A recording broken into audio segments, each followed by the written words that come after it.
Welcome back to Varnadore Films. If you don't follow me on Twitter at Seth Varnadore, you may not know that I have a new weekly show on VSN Suncoast. The show is called Next Level.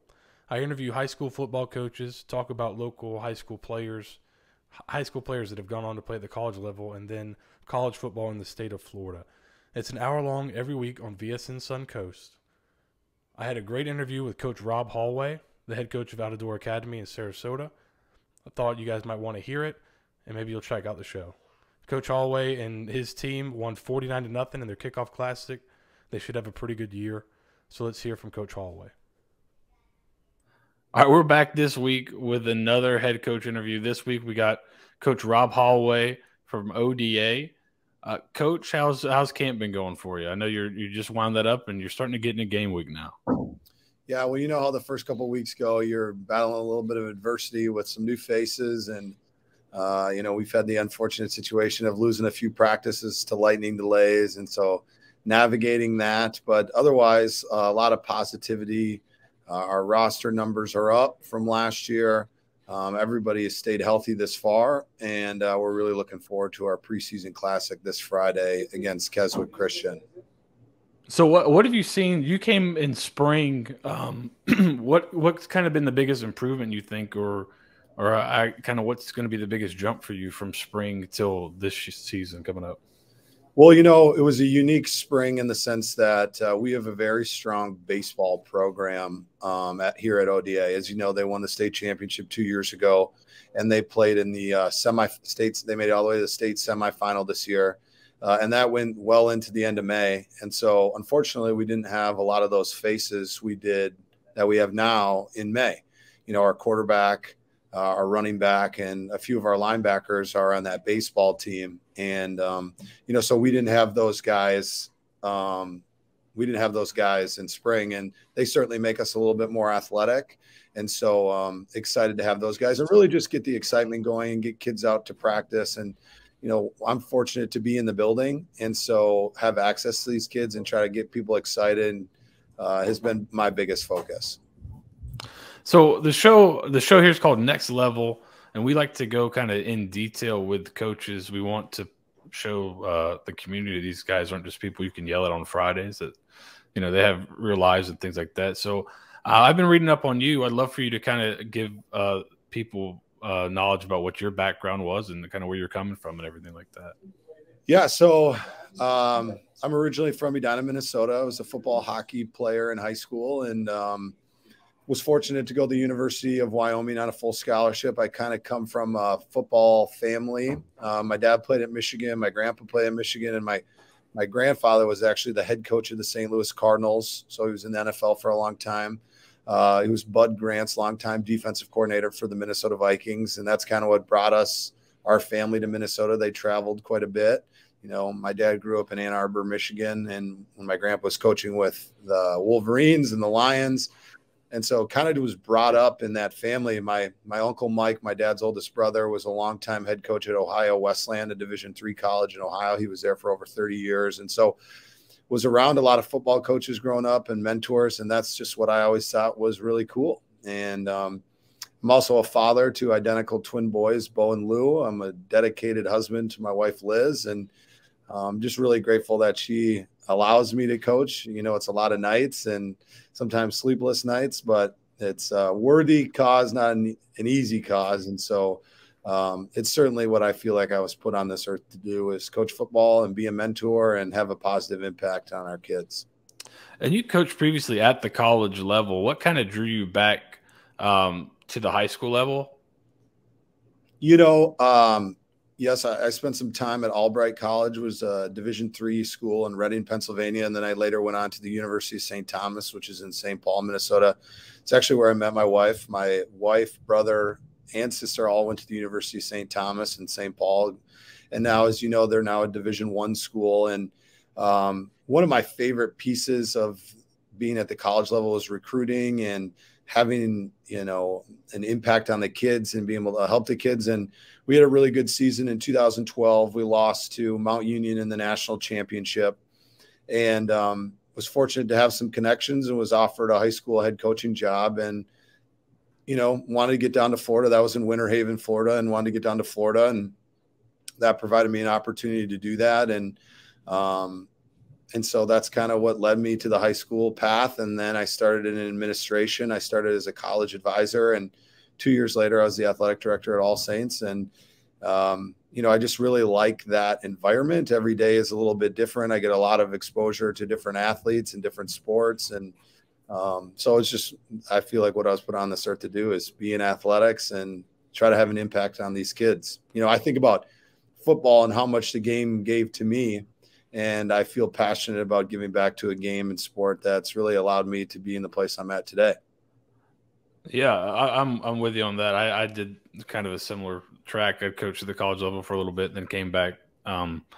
You were also not, you weren't coaching last year, correct? You were in administration. Yeah, that's right. So, when your wife says it's time to jump, you say how high. And so we had the twin boys, and they came a little bit early. They came at like 32 and a half weeks.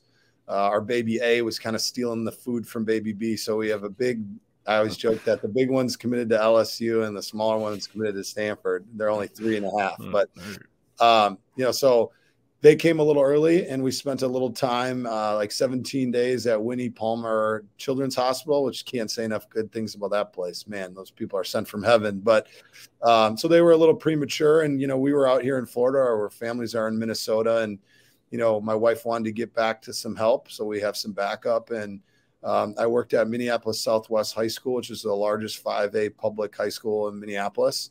And I was the athletic director there, and, really gave me a chance to focus on a new side of things. It was good exposure to be in the public setting and learn about, how the public landscape works. I've always been in private, independent, for-profit or nonprofit. And so it was good to see how the public landscape worked. And it was good for me to recharge my batteries. I found the farther away from the kids I've gotten, the less fun it is for me. And so my wife said, the only way we can move back to Florida is we move back to Sarasota, because, my wife's family has had a place here for a long time. And so luckily there was a job at Out of Door, and I was lucky enough to get the job, and she said yes. So here we are. How have you changed, if at all, since kind of your last head coaching gig? What's kind of that experience brought to you? Well, I was a lot younger, and now I feel like I'm much more equipped to deal with the challenges of being a head coach. I feel like I'm a much more efficient communicator now and motivator. And, at the end of the day, there's only so much you can control, and the stuff I can't control is what I focus on. And when I was a little bit younger, maybe I let some of the smaller stuff bother me, or I spent too much time thinking about it. And so now I feel like the athletic director experience has just made me a better football coach. And I'm hungry to learn more about the game. I'm not an old-fashioned coach that says we're going to run this every year because that's what I like to do. I think you have to adapt to the personnel you have. And so just learning more systems, being around good coaches, and have just kind of led me to where I am, I think, right now in my development. Was coming back to coaching always something you wanted to do, or was it kind of just a unique opportunity? Well, since I went to college, it's in high school and all the way through college, it's all I've known. And, I think stepping away and focusing on being a good dad and a present dad, and while my kids were really young, was important to me, and kind of recharge that battery. I took a 3-year break, and I was in my head coach's year all the time at Southwest. And he's a good friend of mine, and just like being around it. And so I think that absence, has just kind of made me a lot more hungry and grateful for this opportunity. And, I'm grateful that Out of Door took a chance on a guy that's been out of football for a couple of years. And so I'm really excited now, because of the job I have within the school allows me the time I need to be a good football coach. We have a great athletic department, a completely new athletic department, and just getting the support from administration, because I basically have to turn everything off at 2:30 and then focus on football practice. But, our athletics still continue to go. Volleyball is full swing. We've got boys and girls golf, swimming and diving, and cheer, and so cross country. And so hopefully I can be more support to the athletic department in winter and spring when football is over. But I just think my setup here is really advantageous. And so it's been just a great experience so far. This first year for you, how important is it to be setting standards and setting culture? And is that kind of one of your main tasks this year, is to kind of get that set, get that floor foundation put in? Yeah, I think stability is the biggest thing. Like I told you, I have my twin boys who are going to be lifers here. That's the plan. I'll stay as long as they'll have me. And so I think my community knows that I'm here to stay, and I'm not interested in climbing any ladders or being the head coach at a Division III school. This is my dream job. And so I'm excited to stay here. And with that, I want to change the culture and know that let these kids and community know that I care about these kids and helping them be successful. And the biggest thing in our first 2 weeks is focusing on the atomic changes. I feel like if we make a lot of small changes, they're going to add up to big results on the football field. And so we're starting with, finishing through the drill, practicing through the whistle, keep making sure the locker room's clean, taking care of our equipment, understanding the playbook on both sides of the ball. And so I'm hoping all these little changes kind of add up to big tangible wins and losses changes. Yeah. It's always good to kind of set the expectations early, right? What are kind of your core principles and going to be the core principles of your culture there, and kind of what makes kind of you unique as a coach in terms of that? We really have 4 program rules. It's we don't tolerate any bullying, no bullying, be on time, take care of your equipment, and have fun. And so I think a lot of coaches show like a 3-hour PowerPoint slideshow that first day of camp, and I have 4 simple rules. And if our guys follow those rules, then it's a program that I think teaches life lessons and also focuses on getting better and wins on the football field. So, and I think I'm a little bit of a player's coach too. We have music out at practice.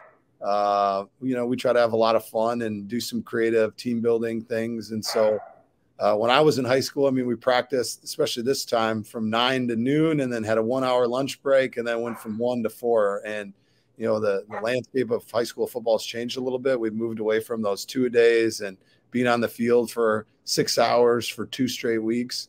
And so, that's just a little bit about our program and some of the things I try to emphasize. Yeah, that's awesome.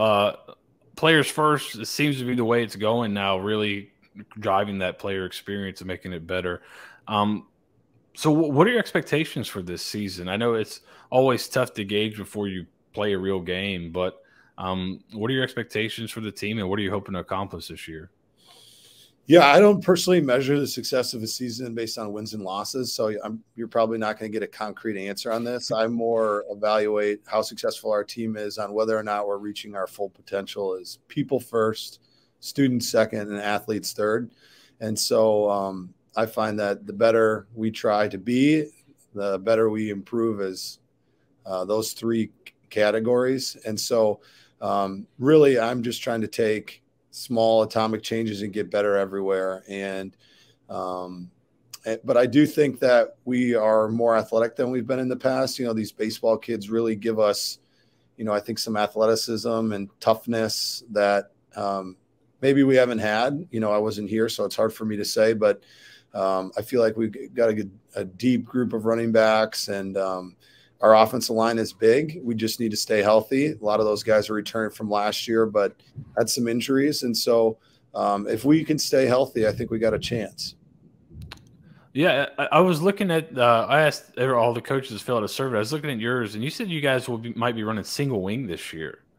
Could you kind of explain that to people, how unique that is? I know just from being in it, my brother was a really good defensive coordinator, defensive head coach. We played single wing. He was just pulling his hair out all week, couldn't figure out what to do, how to stop it. So could you explain a little bit single wing and why you decided to go with that? Well, I think that's the personnel we have. We have tough kids. We have physical kids, and I try to be a tough team to game plan for. With trade shifting and motioning and moving guys around, I think that can cause a defensive coordinator some trouble.